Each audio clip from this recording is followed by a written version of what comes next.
Hi, I'm Paul Battaglia, and this is section 9.3.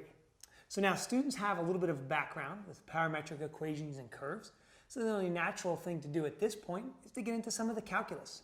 So the essential question we would like students to be able to answer at the end of section 9.3 is, how do you find the slope of a tangent line to a parametrically defined curve? And how do you find the arc length of a parametrically defined curve? So we start off, and I'd like to focus a little bit on the derivative itself, because students now need to be exposed to what dy dx will become. See, we need to incorporate the chain rule here as we compare the rates of change of both y and x individually with respect to t. So my students don't usually have a problem calculating dy dt over dx dt. But when I extend that a little bit and I ask them questions such as, when is the particle farthest to the right, or at its lowest point, they actually get a little tripped up. So I like to remind them, well, if we're talking about horizontal motion farthest to the right, for instance, we need to be analyzing dx dt. And if we're talking about that vertical movement, that's when we need to be looking at dy dt. Now from this, the natural progression is to get into example 3 and allow students to write the equation of a tangent line. And of course, I always like to remind them, for efficiency purposes, if you'd like to keep this in point slope form, feel free. Now, from differentiation, we get into integration. And so example 4, we'll take a nice long look at arc length. And I think what's important here is that we remember mathematical practice number 3C.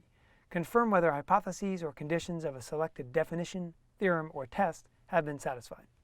So in other words, we need to make sure students know we're looking for a smooth curve in order to employ the arc length formula. Now that being said, there's a common mistake we see a lot, and that is when students are trying to find the arc length of a parametric curve, they actually try and use the arc length they learned originally. So they're using that square root of 1 plus the derivative squared formula.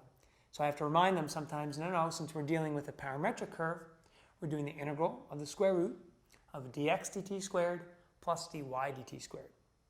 Now another common mistake, if we go back to differentiation, is actually in trying to find higher order derivatives. It's such an abstract looking formula and the variables get all jumbled up. So we want to remind students, let's say, if we're trying to find the second derivative, after we found the first derivative, we're really doing the derivative with respect to t of dy dx over dx dt. So those are just some common mistakes to look for. But the really nice way to end this section is to really try and put all this together into one big question. That's certainly what the students can expect to see on something like the AP exam. So on one of my assessments, I might give them a 4-part problem. Part A might be something basic, write the equation of the tangent line to the curve. Then part B, I'll get into the more conceptual stuff. Can you tell me the speed of the object at t equals whatever? Part C, can you tell me the total distance traveled from t equals 0 to t equals 8? And I really like to end with part D, really extend that total distance idea a little bit more. So I'll give them an initial condition. I'll tell them the particle begins at, let's say, 2, 3. And I'll say, what is the position of the particle at t equals 5? So now what I need is I need to see that students are actually making the connection that this particle has traveled both horizontally and vertically. And so I'm looking for them to incorporate that initial position plus total distance traveled over the time interval. So work and notation-wise, I'm looking for something like x of 0 plus the integral from 0 to 8 of the total distance traveled, using x of t, of course.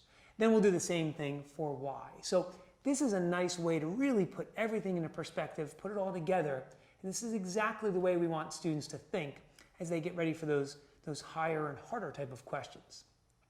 I hope these tips have been helpful. I'm sure you'll find much success in section 9.3.